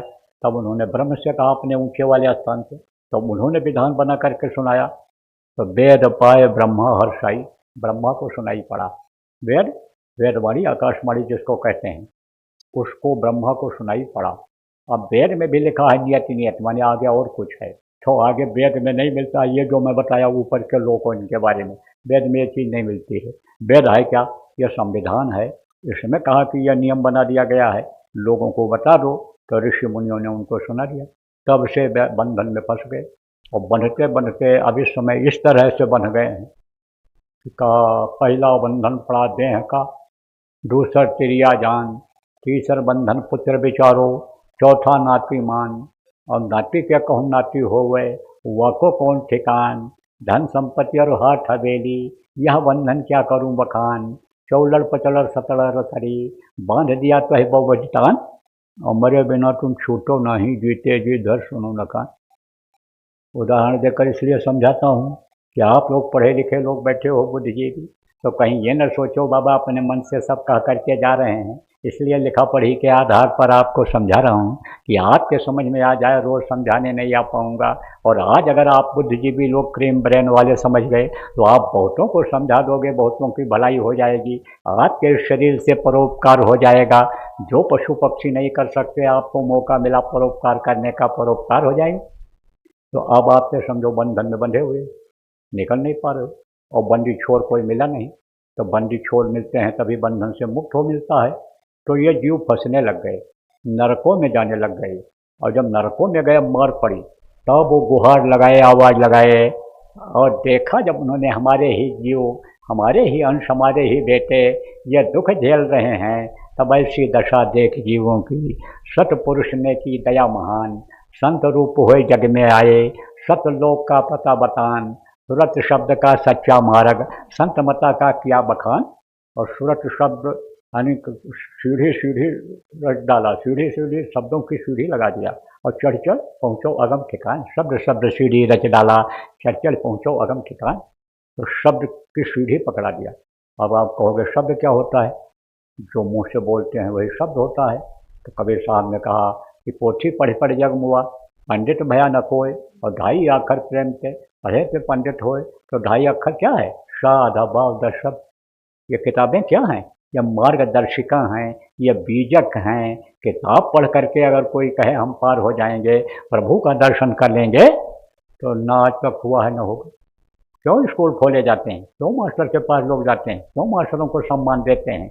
इसीलिए यह हमको ज्ञान दे देंगे, उपदेश दे देंगे, या हमको समझा देंगे, बता देंगे। और नहीं तो लाइब्रेरियाँ खोलती जाती, पढ़ कर के लोग विद्वान हो जाते। लाइब्रेरियाँ नहीं हैं इसलिए हैं कि खाली इनको ऐड मिले, खाली इनको सूत्र मिल जाए, उससे जानकारी हो जाए जो नहीं समझ पाए हैं, इसीलिए किताबें बनाई गई। लेकिन कहो किताब पढ़ करके ही हम पास हो जाएंगे, डिस्टिंक्शन ले आएंगे, मार्क्स अच्छे ले आएंगे, तो बड़ा मुश्किल है। और यहाँ तक तो पढ़ने के बाद भी कंपटीशन में बैठने के लिए आप समझो कोचिंग करनी पड़ती है, तब वो सक्सेस होता है, सफल होता है। अब आप ये समझो कि तो ढाई अक्षर वो क्या है, जिसके लिए गोस्वामी जी महाराज ने कहा कि कलयुग योग यज्ञ नहीं जाना, एक आधार नाम गुण गाना। एक यानी यज्ञ जब तब, इससे अब काम बनने वाला नहीं है। अब अष्टांग योग, हठ योग, कुंडलिनियों का जगाना, प्राणायाम का करने का समय नहीं है, क्योंकि ये उस समय का समय था जब उम्र ज़्यादा होती थी। द्वापर में 1000 वर्ष की, त्रेता में 10,000 वर्ष की, और कलयुग यानी सतयुग में 1,00,000 वर्ष के लोगों की उम्र होती थी। तो ये त्रेता द्वापर की साधना है। इस समय तो 100 वर्ष की उम्र बताई गई कलयुग में, वो भी पूरा हो पाना मुश्किल है, इसलिए वो उन्होंने आँखों के नीचे की साधना ये खत्म कर दिया। काँखी मध्य पाँखी चमके, अब पाँखी मध्य द्वारा, अब ते द्वारे दूरबीन लगावे उतरे बहुत जल पारा। इस भव सागर से, जन्म मरण से छुटकारा तभी मिल सकता है, इससे संसार में आने से तभी यानी मुक्ति मिल सकती है। जीवात्मा को मुक्ति तभी मिल सकती है कि जब आप ये समझो कि शब्द के डोर को पकड़ लेगा, शब्द के डोर को पकड़ करके अपने वतन, अपने घर पहुंच पाएगा। दोनों आँखों के बीच से रास्ता गया हुआ है, वहाँ से ध्यान लगाए। तब उन्होंने कहा, फकीर ने भी कहा, ऐन के अधर दो चश्म के बीच खशम को खोज जहाँ झलक तारा, उसी बीच खुद खुदा का तख्त है, और शिष्ट से देव जहाँ बहिष्ट पसारा। ईसा मसीह ने भी कहा, if thine eye be single, thy whole body shall full of light. तो समझो ये सब लिखा पढ़ी में आता है। तो सीधा सरल रास्ता निकाल दिया, जिसको संतों ने बताया और नाम बताया वो। तो स्वामी जी ने कहा कि अब कलयुग योग यज्ञ नहीं जाना, एक आधार नाम गुण गाना। तो कहा नाम वो मिलेगा कहाँ? नाम रहा संतनाधीना, और संत बिना कोई नाम न चीना।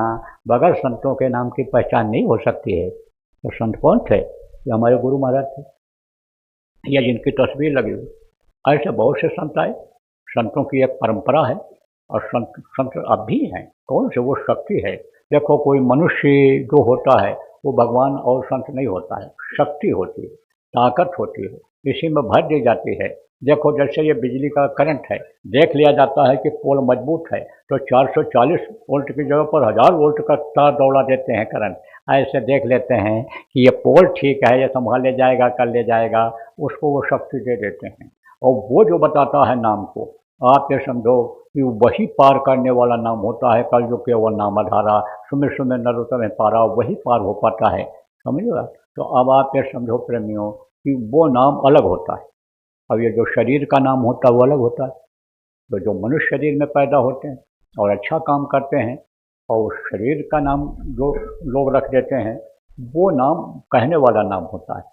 जैसे राम भगवान थे और उसमें राम नाम में शक्ति भर दिया था उन्होंने।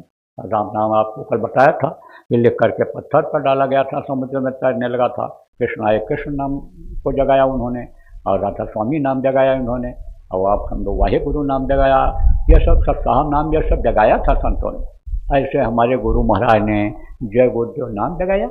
कल आपको बताया गया था, जय गुरुदेव की व्याख्या भी की गई थी, और यह भी बताया गया था कि जय गुरुदेव नाम चलते फिरते उठते बैठते कोई बोलेगा उसको फायदा होगा। सब आपको समझाया गया था। मरते समय मरने वाले के कान में बोल देना, और फिर देखना वो क्या बताता है। यह भी विद्यार्थियों के लिए बताया गया था। खूब मेहनत से पढ़ना, लेकिन कोई सवाल समझ में ना आवे तो अंदर में जय गुरुदेव नाम की ध्वनि बोलना थोड़ी देर तक, और फिर उसके बाद सवाल तो समझ में आने लग जाए, वही दिक्कत चले आना। तो जहाँ 40 नंबर मिलने कहा है, फेल होने कहा था, 60 ले लो, 80 ले लो, पास हो जाओ। तो अब आप ये समझो सब बात बता दी गई। अब आज फिर दोहरा देते हैं। हमें पुराने लोग जो कल आए थे पूछ लेना उनसे, आज फिर दोहरा देते हैं कि जिनके जिनके घर में तकलीफ रहती है, आप लोग तो जो नाम बताया जाएगा उसको जपना करना, और जिनके जिनके घर में आपके तकलीफ रहती है वो लोग यहाँ नहीं आए हैं, उनको नाम धुनी बुलवाना। देखना तकलीफ में कमी आ जाएगी, तकलीफ में फ़ायदा हो जाएगा। बहुत लोगों को हुआ है। यहाँ तो बाहर के दूर के लोग कहाँ आए, इक्का दुक्का कोई भले ऐसे चले आए हों, लेकिन आप आओ, बड़े बड़े कार्यक्रम होते हैं, लाखों की भीड़ होती है, उसमें हजारों आदमी आपको जय गुरुदेव नाम की परीक्षा लेने वाले मिल जाएंगे कि हमने आजमाइश किया, हमने परीक्षा लिया। तो अब आप समझो प्रेमियों कि जय गुरुदेव नाम कैसे बोलना रहेगा, यह पुराने लोगों से और ठीक से समझ लेना। नए लोग आप जो आए हो इस चीज़ को समझो, और पुराने लोग आप दोहरा लो। बोलना कैसे रहेगा? सुबह शाम 1 घंटा जय गुरुदेव, जय गुरुदेव, जय गुरुदेव, जय जय गुरुदेव।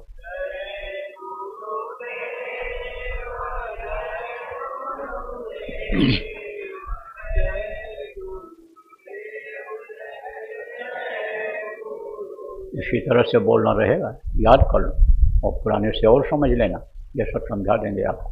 तो यह तो हो गया मुँह से लेने वाला नाम। और वो ध्वन्यात्मक नाम जिसको कहा गया शब्द वाला नाम, वो है 5। वो 5 नाम है। तो आप ये समझो कि जिसका नाम होता है उसका रूप होता है, उसका स्थान होता है, और उसकी होती है आवाज़। जैसे आपका नाम है और आपका रूप ये चेहरा है, और आप कहीं रहते हो आपका स्थान है। ऐसे ये 5 हैं।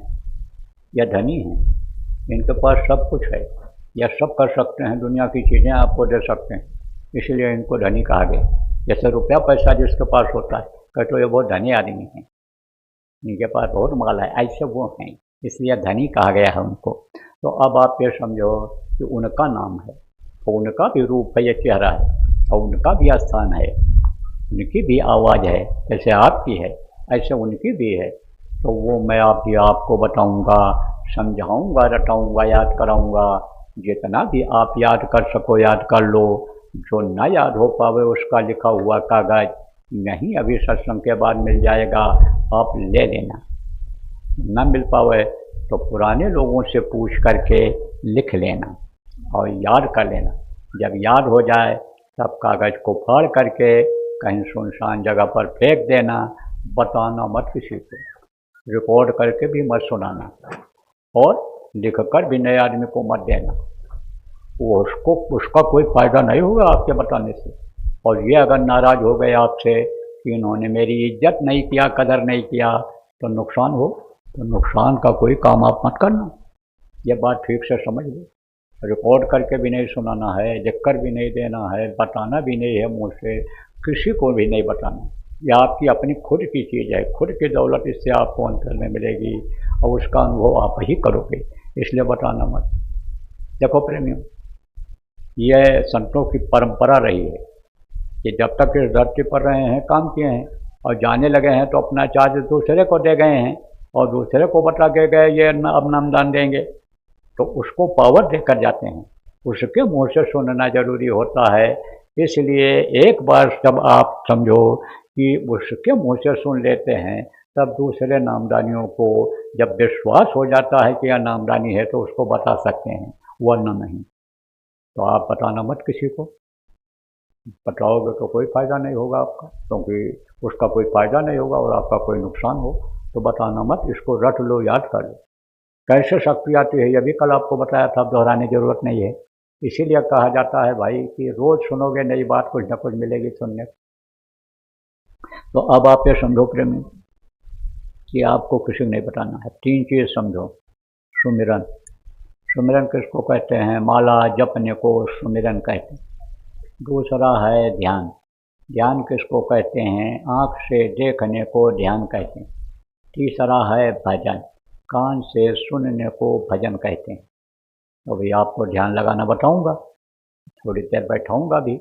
जब आप ध्यान लगाओगे, मन को रोक ले जाओगे, ऊपरी लोकों में आप जाओगे, ऊपर का आनंद लोगे, देवी देवताओं का दर्शन करोगे, फूल परियों का दीदार करोगे, सुंदर सुंदर दृश्य जब आप देखोगे जो कभी देखे नहीं हो, तो खुश हो जाओगे। अब खुश होकर के दूसरों को बताने लगोगे और जैसे बताओगे बंद हो जाएगा। फिर बहुत कोशिश करोगे तो भी वो चीज़ नहीं मिलेगी। कि जैसे किसी को हीरा दे दिया जाए और हीरा को वो खो दे, तो दोबारा हीरा अपनी कमाई से पा सकता है?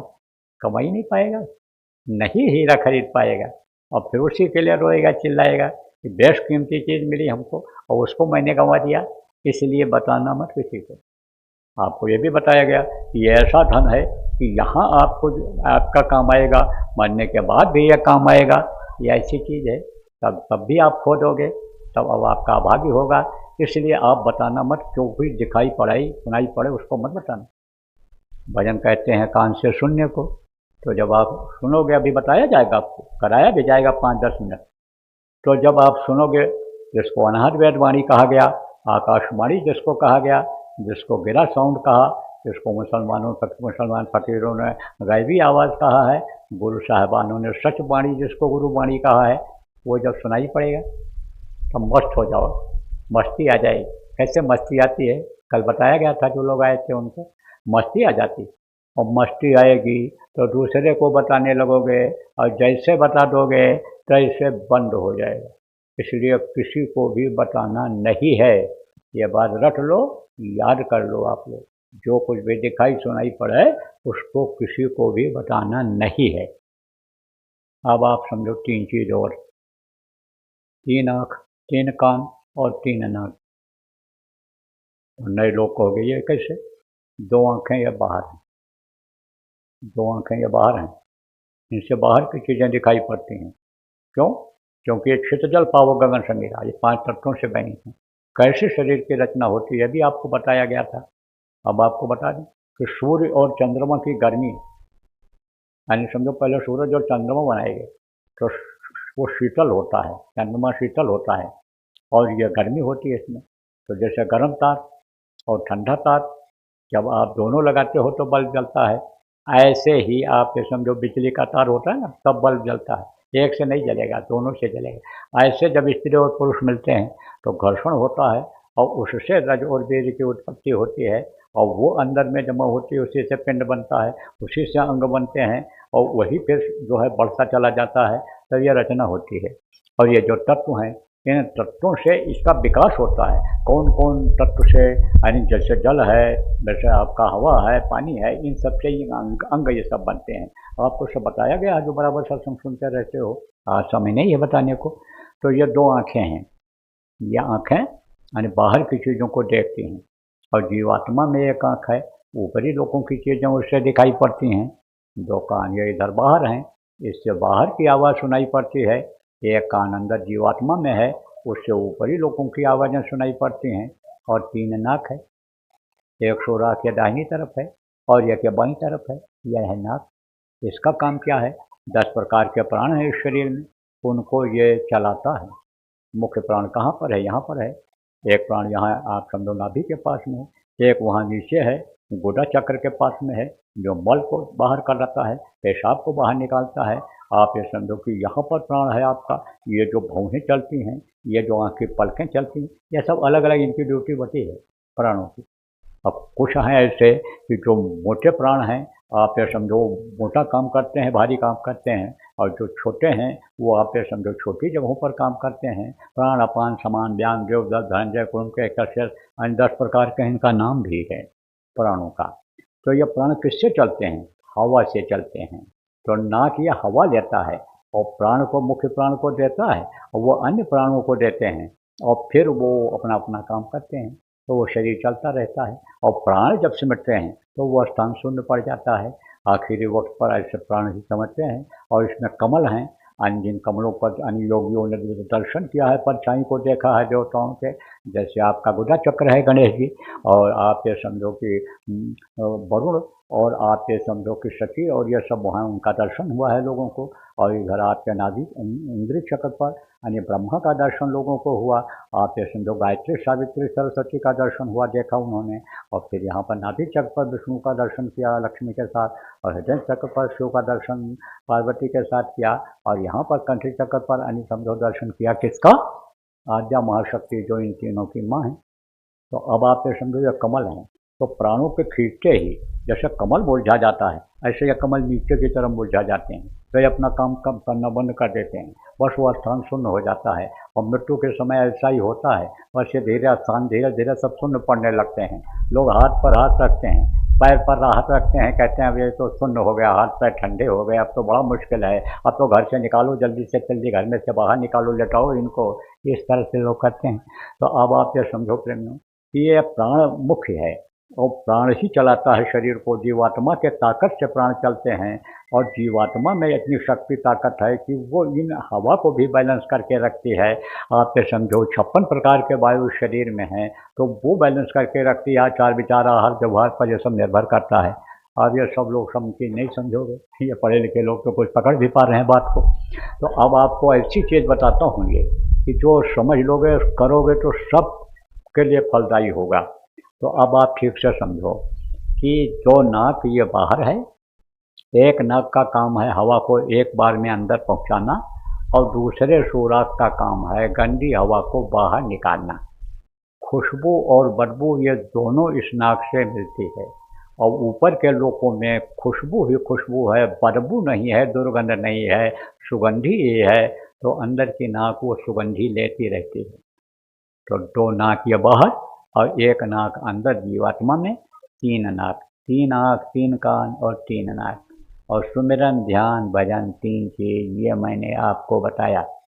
अब आपको ये भी बताया कि 5 नाम है, 5 रूप है, 5 स्थान है, 5 की आवाज़ है, ये भी आपको बताया। अब इसको देने से पहले, बताने से पहले आपसे ये हम कहेंगे कि हाथ जोड़ कर विनय हमारी, तजो नशा बनो शाकाहारी। ऐसे नशे का सेवन आप मत करो कि जिससे अन्य बुद्धि खराब हो जाए, माँ बहन बहू बेटी की पहचान खत्म हो जाए। ऐसे नशे का सेवन मत करो।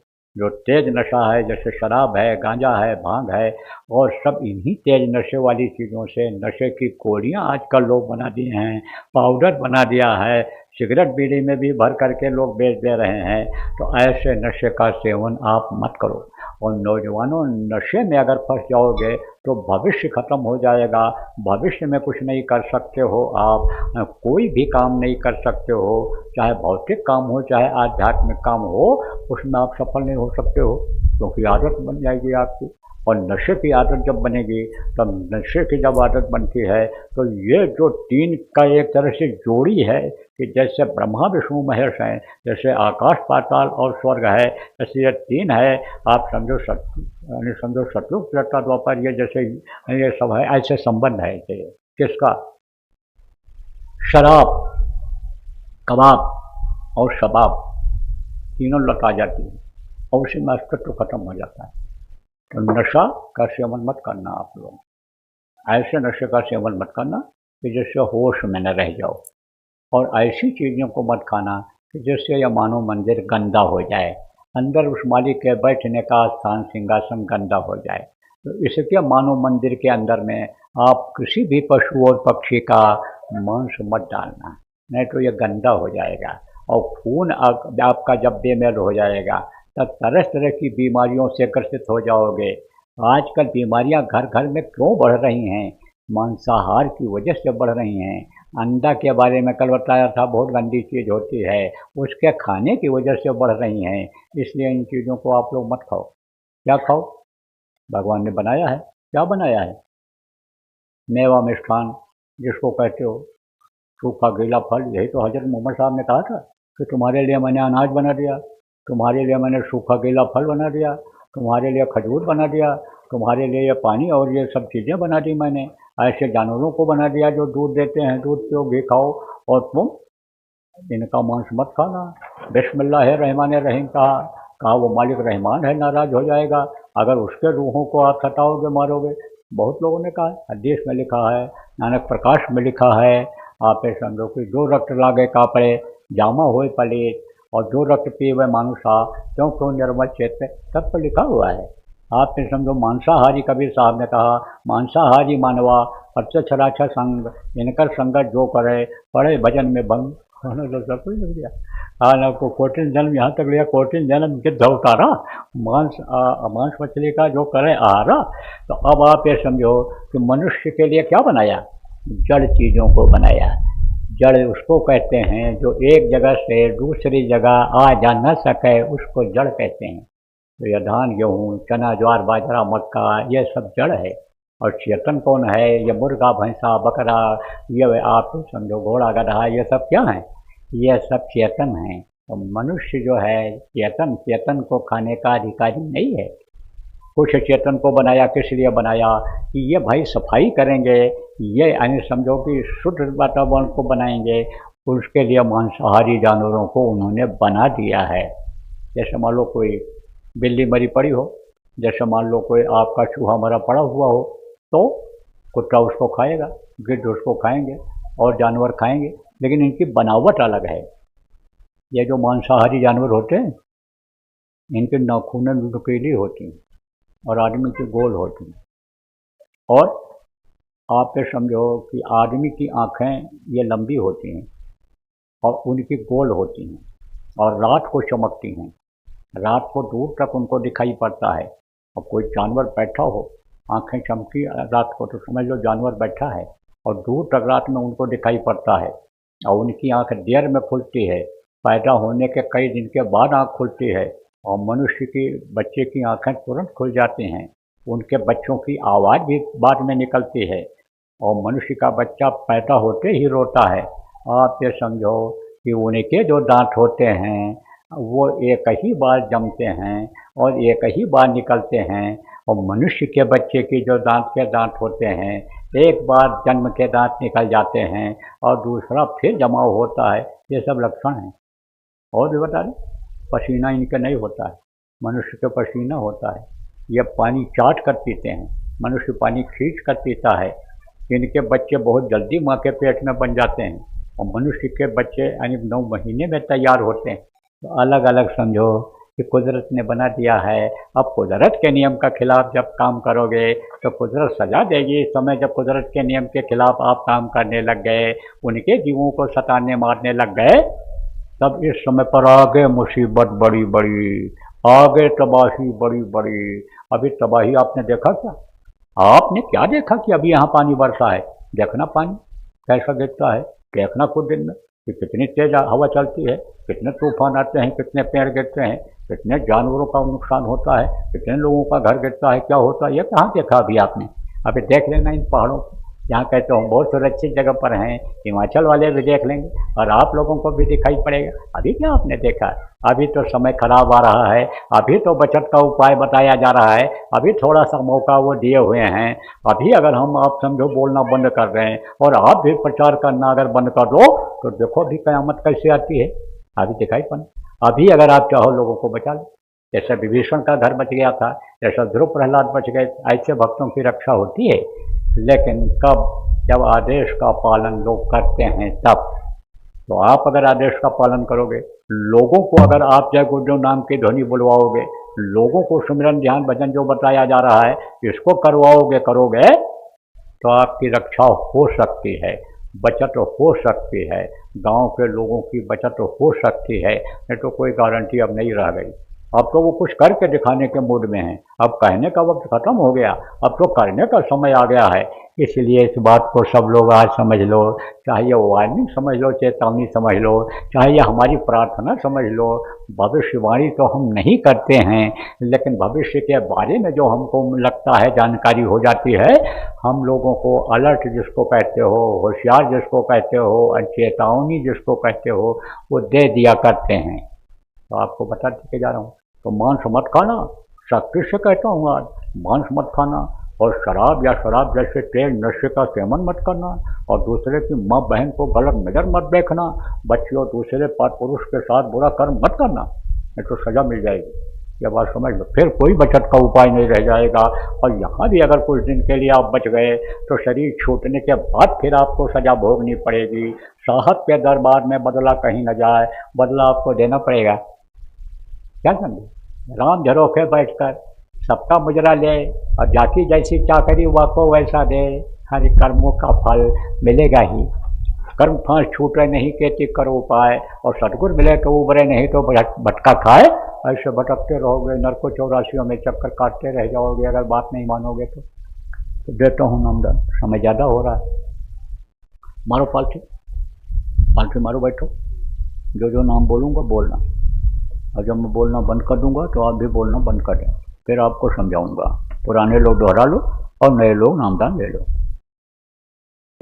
लेकिन जो लगातार लगे रहते हैं सुनाई पड़ता है उनको। इसीलिए कहा गया पड़े रहो दरबार में, धक्का धनी का खाओ, और कभी तो गरीब नवाजाई, जो दर छाड़ न जाए। तो यह दर है, इससे आपको सुनाई पड़ेगा और दिखाई भी पड़ेगा। खुश हो जाओगे, माला माल हो जाओगे, ऐसी दौलत मिलेगी कि समझो कि वो कभी ख़त्म होने वाली नहीं रहेगी। और अगर आपने ध्यान नहीं दिया इन बातों का, तो एक महात्मा जी थे, जा रहे थे, देखा कहा भाई बेचारे बड़े गरीब हैं, दुखी हैं बेचारे, इनको कुछ दे दिया जाए। तो झोली में से हीरा निकाला और डाल दिया, और कहा हीरा है ले जाओ, बड़ी कीमती चीज़ है। किसी ने कहा अरे हीरा होता तो फेंक देते, हीरा किसको खराब लगता है, ये तो पत्थर है पत्थर। तो पत्थर समझ करके लोगों ने उठाया ही नहीं। और जौहरी जा रहा था, पारखी जा रहा था, उसने पहचान दिया कि हीरा है और ले गया, माला माल हो गया। ऐसे नाम का हीरा मोती मैं बिखराऊँ गली गली, मैं तो आपको दे के जा रहा हूँ, बिखरा के जा रहा हूँ। अब आप करोगे तो आपको मिलेगा। आप समझो सकल पदार्थ है जग माही, कर्महीन नर पावत नहीं। सब कुछ इस दुनिया संसार में है, लेकिन कर्म करोगे तो मिलेगा। तो बराबर सुमिरन ध्यान भजन करते रहना, इससे आप सब लोगों की हर तरह की तकलीफें जाएंगी।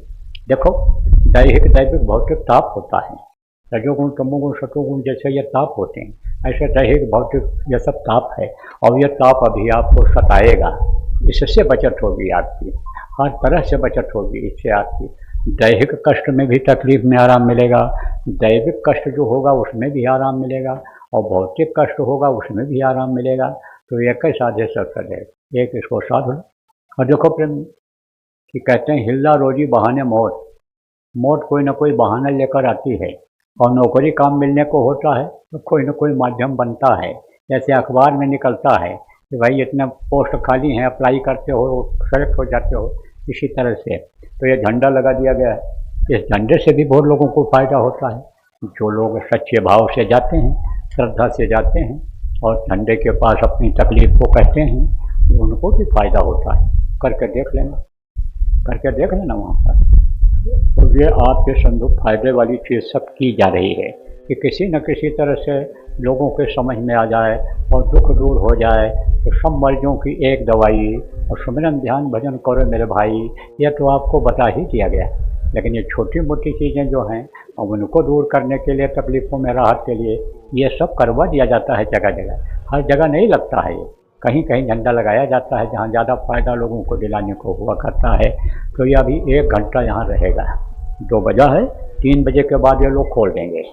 1 घंटे में आप लोग चले जाओ और अपने अंदर में बोलो, ज़्यादा जोर से नहीं बोलना है, जिसको जो भी जिस तरह की तकलीफ़ रहती है, जो भी आप जिसकी वजह से परेशान हो, उसके बारे में कह लेना कि हमारा कष्ट दूर हो, वहाँ अपनी कर लेना कार्यक्रम समाप्त होने के बाद। तो देखो प्रेम, गुरु महाराज की बड़ी दया रही, साथ दिया इन लोगों ने। किसने साथ दिया? सभी देवताओं ने साथ दिया। नहीं तो ये बरसात आ जाती, ओला पत्थर गिरने लग जाता, यही हवा तेज हो जाती, तूफान बन जाता, सब दिक्कत होती, ये कार्यक्रम ना हो पाता। तो ये निर्विघ्न आपका कार्यक्रम संपन्न हो गया। अब आगे की गारंटी नहीं है, आगे कुछ भी हो, कभी भी कुछ हो सकता है।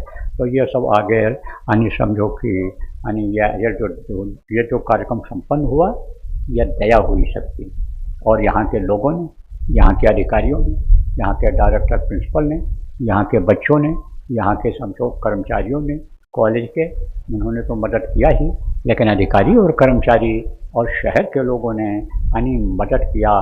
किससे मदद किया? अपनी भावनाओं से और अपने प्रेम से यानी जो है उन्होंने मदद किया है। उनका सबका मैं आभारी हूँ।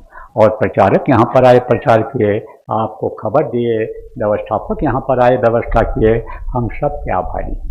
और आसपास के लोगों से मुझे यह कहना है कि अगर आपको कोई कष्ट हुआ हो, हम लोगों की वजह से, हमारे साथ जो बच्चे हैं, इन लोगों की वजह से जो तकलीफ हुई हो, तो उसके लिए हम आपसे माफ़ी मांगेंगे कि हमारे कहने सुनने में अगर आपको कोई बुरा लगा हो, तो उसके लिए तो मैं आपसे माफ़ी मांगूंगा।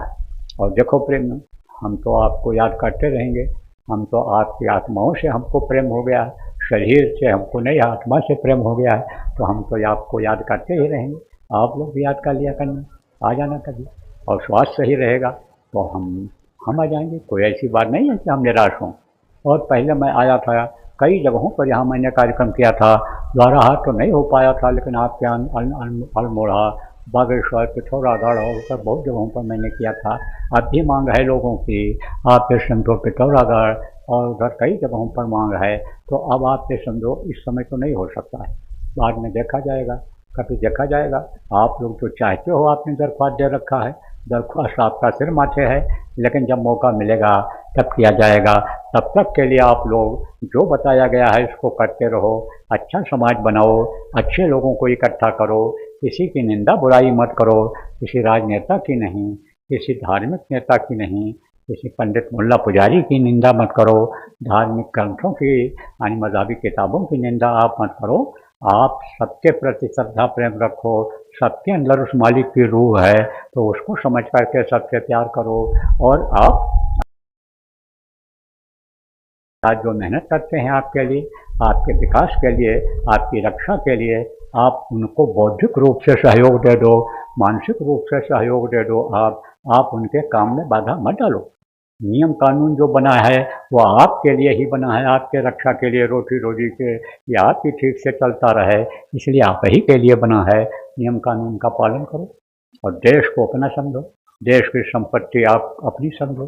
कोई भी नुकसान आप करोगे तो टैक्स के रूप में उसको भरना पड़ेगा, और एक बार नुकसान हो गया तो उसको पूरा करने में, बनाने में आप ये समझो बहुत समय लग जाएगा।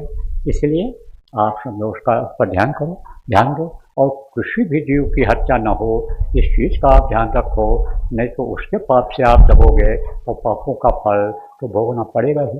इसलिए इन सब चीज़ों का आप लोग ध्यान रखना। तो बोलो जय गुरुदेव।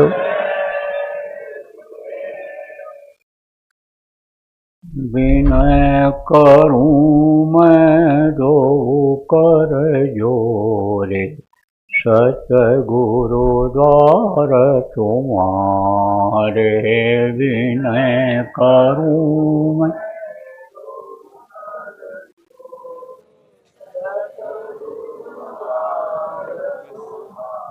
विनग्रत दीप आरती साजूं, जो अखियन मझधारे।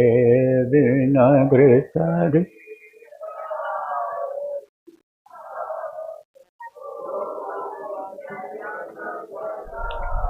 भाव सहित नित बैठी झरोखे, जो हत प्रियतम प्यारे।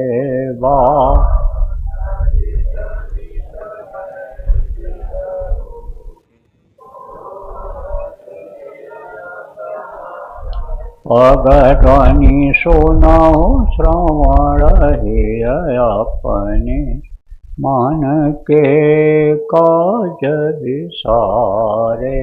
पग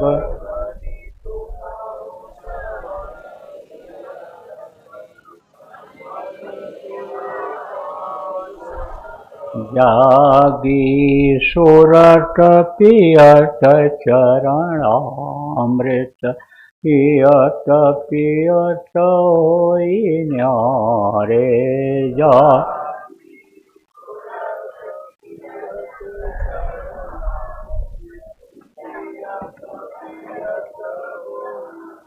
घंटा शंख मृदंग सारंगी बंशी वीण सोनारे।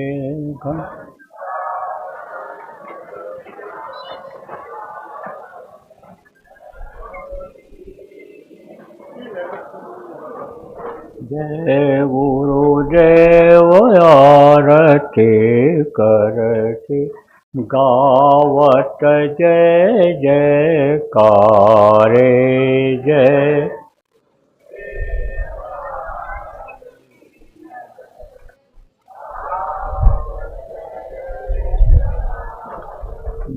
मैं करूँ मैं दो कर जोरे सतगुरु द्वार तुम्हारे बिना।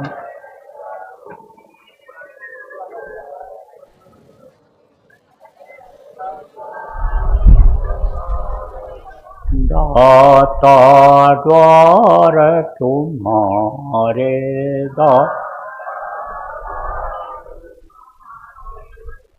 जय गुरुदेव जय गुरुदेव जय गुरुदेव जय जय गुरुदेव।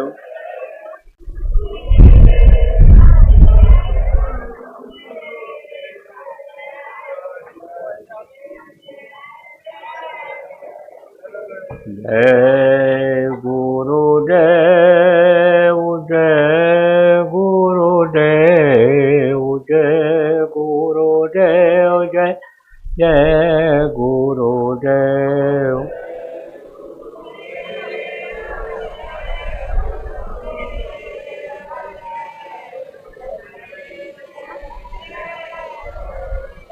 इसी तरह से जय गुरुदेव नाम की ध्वनि बोलनी रहेगी।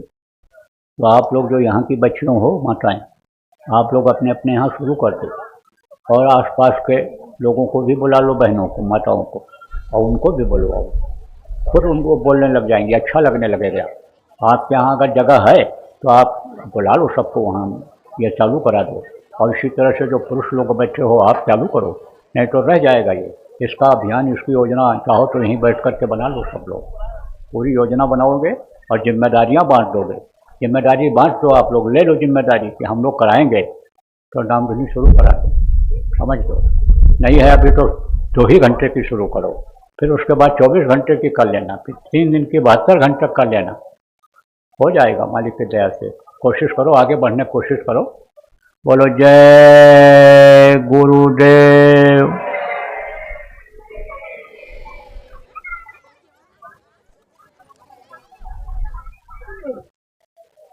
भंडारे के लिए सबको निमंत्रण देता हूँ। 13, 14 और 15 मई को जनाश्रम पर गुरु महाराज का हमारे भंडारा होगा। बहुत लोग आते हैं, आप लोग भी आइए एक बार, आपको निमंत्रण देता हूँ। जय गुरुदेव।